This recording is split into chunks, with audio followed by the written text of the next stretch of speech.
fantastically, by the way, you can make people pay for things which are a downside. If you buy a Ferrari, they'll deliver it for free to your local Ferrari dealership, apparently. Or you can pay £500, have a tour of the factory in Maranello, which you travel to at your own expense, and then drive the car home.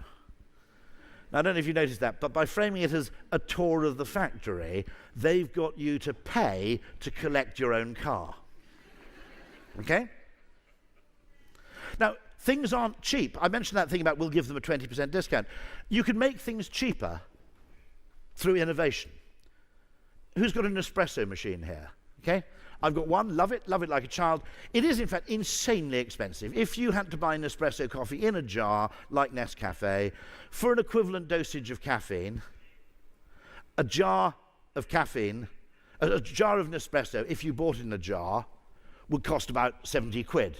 And you'd look at it next to the Nescafe and go, this is completely bonkers.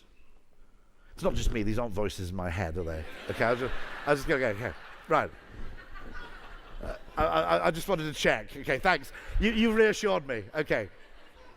Right.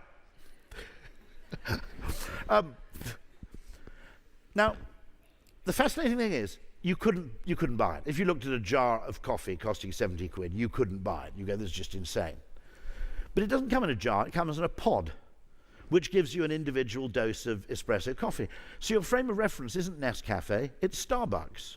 And you put the 29p pod into your Nespresso machine, and you think, well, it's 29p, well, that would cost me £2.20 at Starbucks. This machine's practically making me money.